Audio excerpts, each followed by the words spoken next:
AI Psychosis has over 22,000 searches a month right now, and it's growing.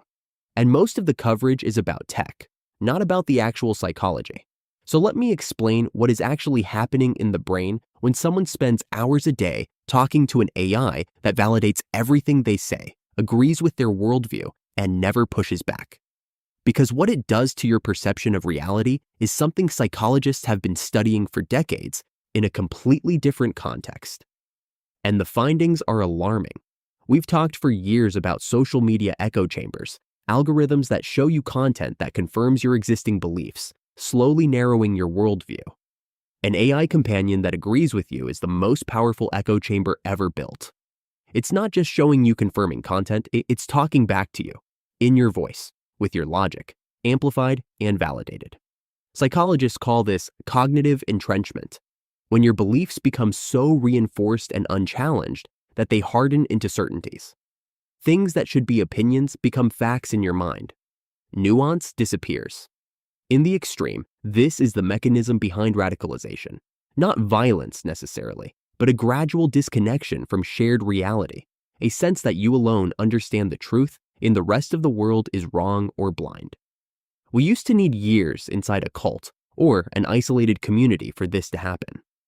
A sufficiently agreeable AI can accelerate it dramatically. There's a specific pattern that mental health professionals are starting to see. Users who develop what looks like grandiosity after extended AI interaction. Here's the mechanism. An AI that is designed to be supportive and validating will consistently reflect your ideas back to you in the most positive light. Your half-formed theory becomes, "That's a really profound insight." Your minor achievement becomes, "That's genuinely remarkable." For most people, this is just pleasant, a bit of a boost. But for individuals who already have narcissistic tendencies, insecure attachment, or a fragile sense of self, this consistent, frictionless validation can tilt the psyche in a dangerous direction. The normal reality testing that comes from human relationships, someone disagreeing with you, someone not being impressed, someone pointing out a flaw, disappears. And without that friction, the sense of self can inflate to the point of distortion. This is not a hypothetical.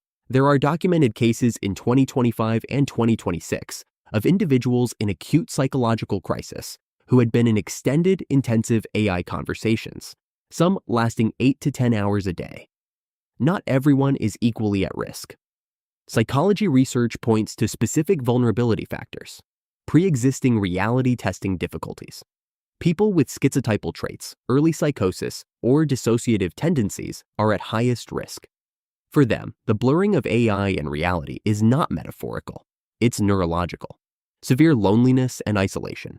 When AI is your primary relationship, your primary source of feedback about yourself and the world, the distortion goes deeper, adolescents and young adults.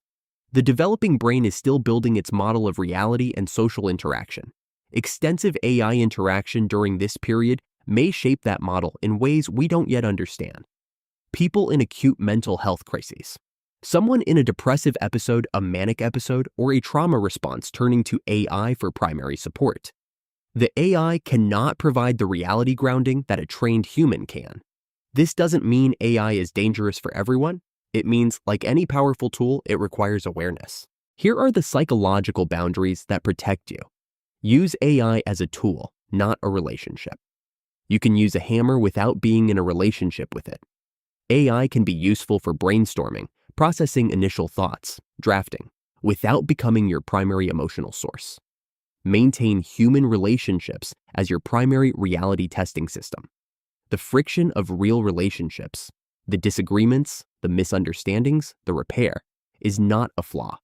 It's the mechanism by which we stay connected to shared reality. Notice if AI interaction is increasing your contempt for human complexity.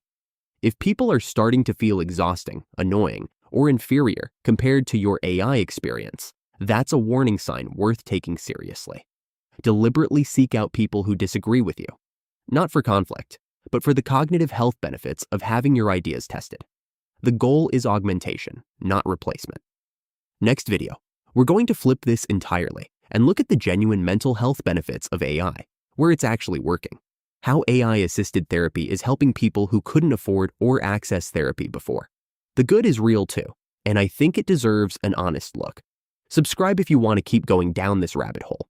And if you've personally experienced any of what I described today, the validation loop, the preference for AI over people, I'd genuinely love to hear your perspective in the comments.